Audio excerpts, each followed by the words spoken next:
তেজস্ক্রিয়তা ও electronics অধ্যায়ে এই পর্বে আমরা অনুশীলনী দ্বিতীয় যে সৃজনশীল প্রশ্ন আছে সেই প্রশ্নটা নিয়ে আমরা আলোচনা করব। এই প্রশ্নগুলো আমরা আলোচনা বা ব্যাখ্যা বিশ্লেষণ করছি ইজি ফিজিক্স বই থেকে।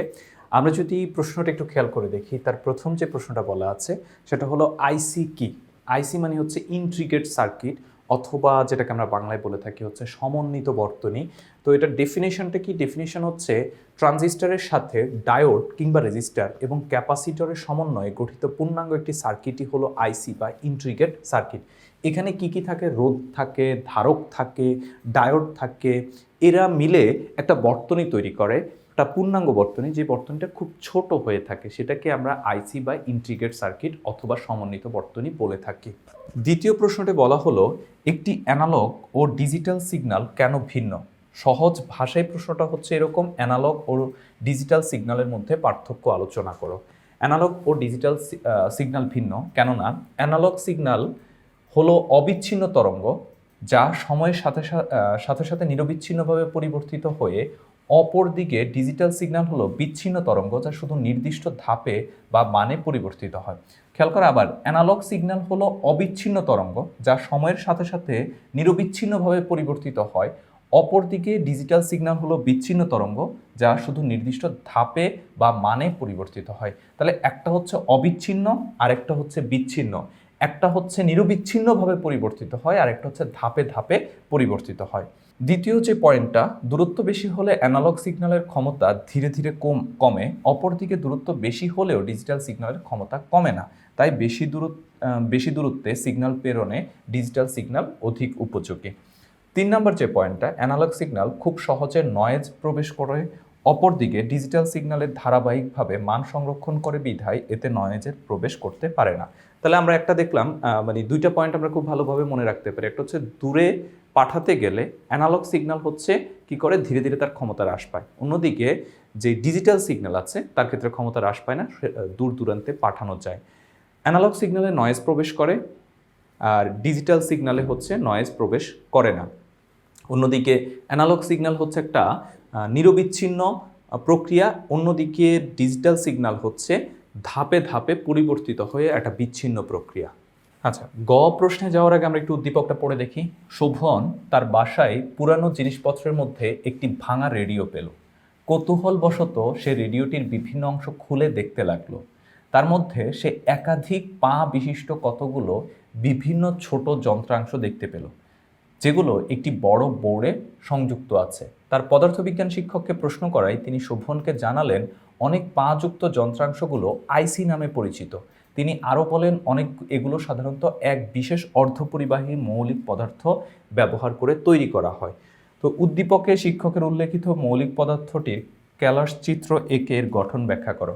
আমাদেরকে এখানে কি বলেছে? অর্ধপরিবাহী পদার্থ। তো অর্ধপরিবাহী পদার্থ কি? যেমন হচ্ছে সিলিকন। তাহলে আমাদেরকে কি করতে হবে? সিলিকনের ক্যালাস চিত্র এঁকে আমাদেরকে গঠন দেখাতে হবে। সিলিকনের ক্ষেত্রে যদি আমরা ইলেকট্রন বিন্যাসটা দেখি, সিলিকন হচ্ছে কত? 40।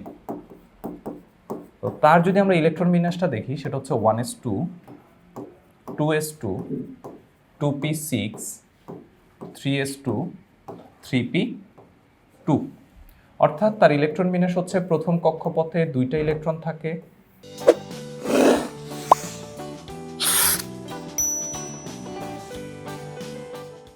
দ্বিতীয় কক্ষপথে 8টা ইলেকট্রন থাকে, অন্যদিকে তৃতীয় কক্ষপথে 4টা ইলেকট্রন থাকে।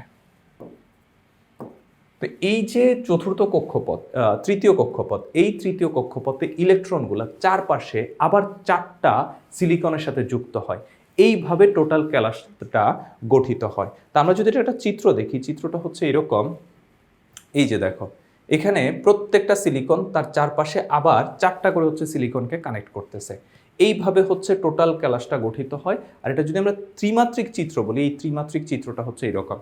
আবারও তোমাদেরকে একটু সহজ করে বলার জন্য, ধরো এটা হচ্ছে সেন্টার পয়েন্ট, এইটার শেষ কক্ষপথে একটা একটা করে ইলেকট্রন আছে। তো 4টা ইলেকট্রন 4জনকে ধরে, তো 4 জনকে ধরলে এই যে এই পাশে একটা, এই পাশে একটা, এই পাশে একটা, এই পাশে একটা, 4 পাশে 4টা ধরেছে। তো সে একটা ইলেকট্রন দিয়েছে, ও একটা ইলেকট্রন দিয়েছে, এখানে কত ইলেকট্রন জোড় তৈরি হলো। সেমভাবে ও একটা ইলেকট্রন দিয়েছে, ও একটা ইলেকট্রন দিয়েছে, এখানে একটা ইলেকট্রন জোড় হলো। এখানেও একইভাবে, এখানে একইভাবে। আবার এই ইলেকট্রনের ক্ষেত্রে তুমি দেখো বা এই সিলিকনের ক্ষেত্রে এইটাও আবার সেম প্রসিডিউর, এইটাও সেম প্রসিডিউর, এইভাবে কন্টিনিউয়াসলি চলতে থাকবে।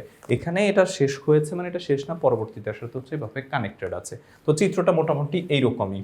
তো আমরা যদি একটু টেক্সটটা পড়ি, টেক্সটে কি বলা আছে?